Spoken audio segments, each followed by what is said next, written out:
Hoje eu vou falar com a Vânia diretamente. Primeiro, eu quero agradecer a Vânia e se você tiver uma pergunta, faça como a Vânia, eu vou responder.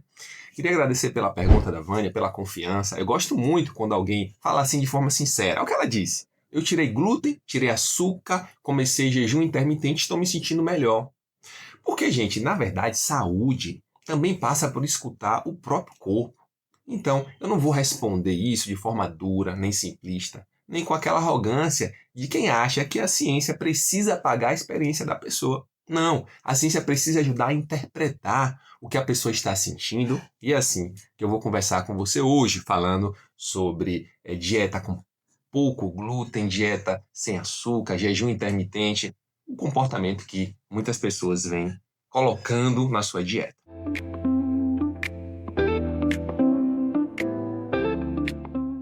Então vamos por partes.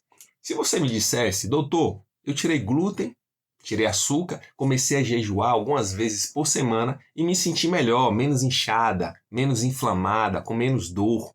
A minha resposta, gente, seria sim. Tudo bem, isso pode acontecer, tá? Mas isso não significa automaticamente que o glúten era o grande vilão, tá? O grande vilão de sua vida. Nem que o jejum intermitente é obrigatório para todo mundo, nem que o açúcar zero resolve tudo. O que a literatura mostra é que quando uma pessoa reduz alimentos ultraprocessados, diminui o excesso de açúcar, passa a prestar mais atenção no que come, ela perde um pouco de peso, ela frequentemente melhora sintomas como estufamento, cansaço, dor articular inespecífica, picos de glicose e sensação de inflamação, né? Que as pessoas falam assim. E muitas vezes o benefício vem desse pacote todo e não de um único ingrediente isolado. Isso é o que muitas revistas científicas, tá? Baseadas em ciência, evidência científica, elas falam sobre esse tipo de comportamento, porque essa moda de você tirar glúten, tirar açúcar, jejum intermitente, tem alcançado muitas parcelas da população. Ainda falando sobre o glúten, aqui entra um ponto muito importante. Existe uma condição muito bem estabelecida chamada de doença celíaca, em que o glúten realmente ele faz mal e precisa ser retirado com rigor.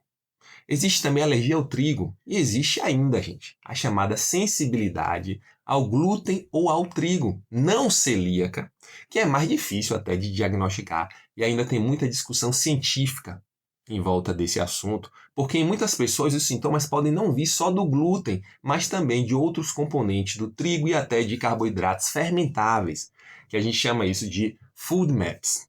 Em outras palavras, algumas pessoas realmente sentem melhor ao tirar o glúten, mas nem sempre o glúten é o único culpado. E aqui vem um recado muito prático e muito importante para quem está assistindo esse vídeo. Aliás, dá o like logo aí se você já não deu, tá? Se a pessoa suspeita que o glúten faz mal, o ideal é investigar doença celíaca antes de excluir completamente o glúten da dieta.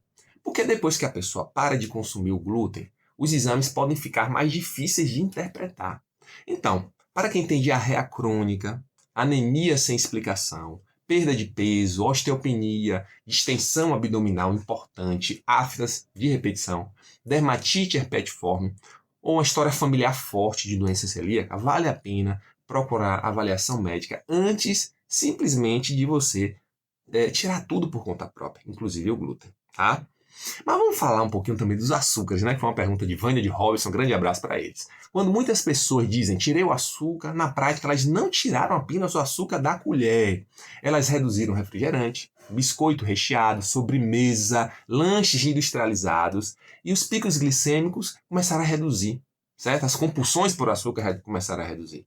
Isso costuma melhorar muito o bem-estar da pessoa. Menos açúcar, menos ultraprocessado, geralmente significa menor excesso calórico, significa menos ganho de peso, melhor controle da glicemia e em muita gente, redução daquela sensação do corpo pesado, inchado e cansado. Então eu diria que entre glúten e açúcar, a retirada do excesso de açúcar e de ultraprocessados provavelmente tem um respaldo mais consistente para a melhora metabólica em grande parte das pessoas. Então, talvez a dieta de Vânia, quando ela tirou o açúcar, tenha tido muito mais impacto do que a retirada do glúten.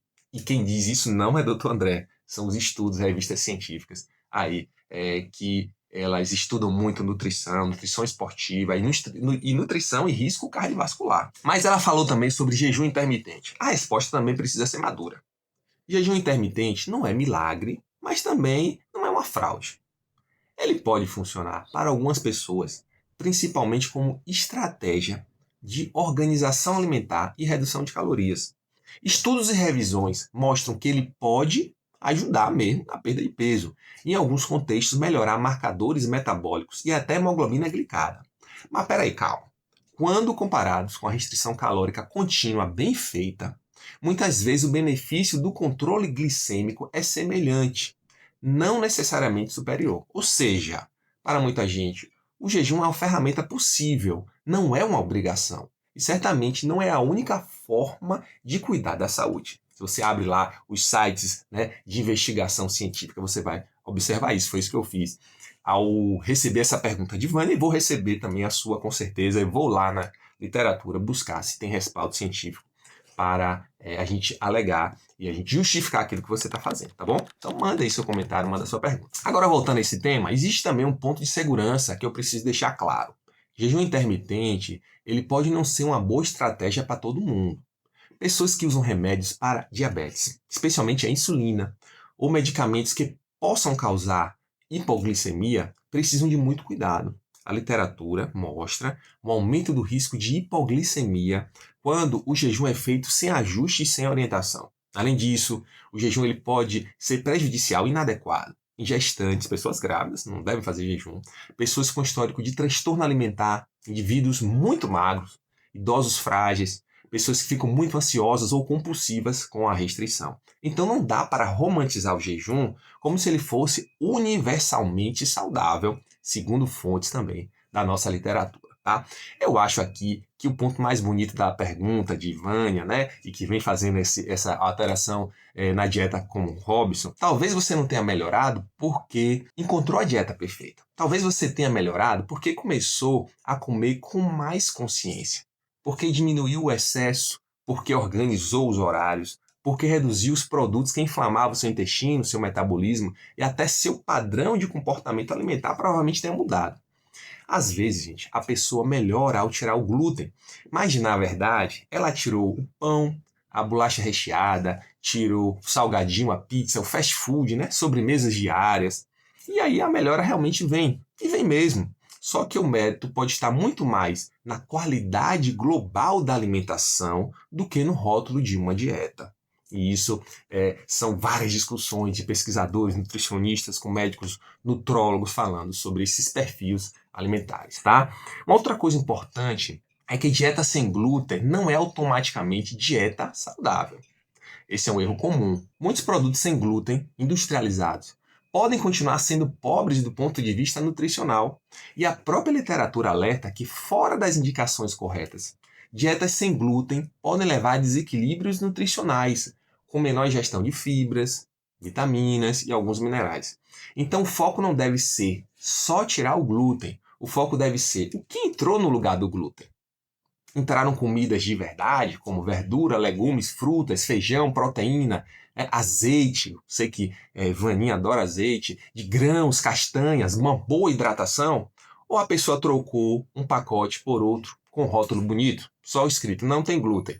Tenho certeza que Vânia não fez isso, mas algumas pessoas fazem. Não estão tomando glúten, mas está tomando industrializado, está comendo industrializado, sem nenhum poder nutricional, certo? Então, se fosse resumir, que eu falei demais.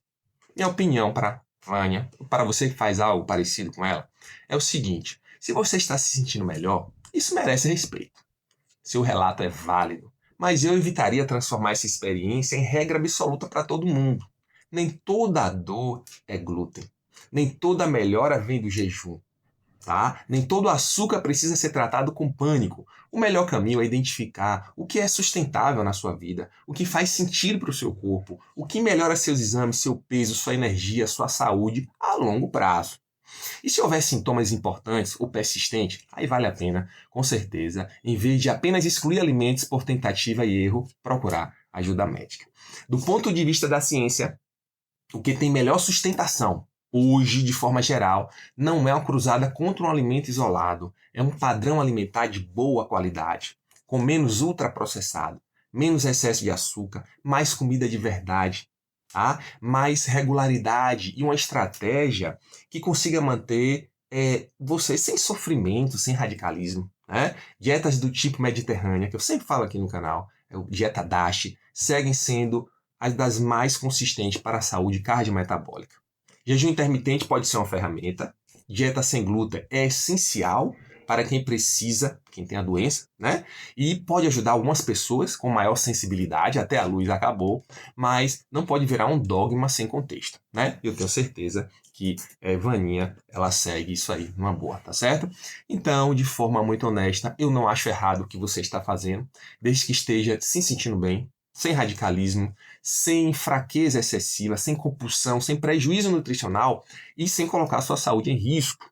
Tá? Não se apaixone pelo nome da dieta, apaixone-se pelos resultados reais, pela saúde construída com equilíbrio. Porque, no final, o corpo não responde ao modismo, o corpo responde a bons hábitos, tá certo? E talvez seja esse o grande recado desse vídeo, pessoal. Às vezes a pessoa não precisa apenas tirar o glúten, às vezes ela precisa sair do caos alimentar. Às vezes ela não precisa de uma dieta da moda, precisa de direção, precisa de consistência, precisa entender que saúde não mora no extremismo. Saúde mora no que funciona, no que é seguro, no que pode ser mantido, tá bom? E eu tenho certeza que Vânia, pela saúde que ela leva, pela grande pessoa que ela com certeza mudou, eu sei que mudou hábitos de vida, trazendo alimentos mais saudáveis e isso agregou muita saúde à sua vida. Se você tem uma dúvida, assim como tem Vaninha, tem Robson, tem pessoas que estão preocupadas com sua saúde, bota aqui, porque eu vou procurar e vou pedir para a pessoa que está editando meu vídeo colocar as referências que eu usei para mostrar que isso não é uma fala de Dr. André, mas são argumentos de pessoas que são especialistas em nutrição e risco cardiovascular, tá bom? Um grande abraço e até o próximo vídeo.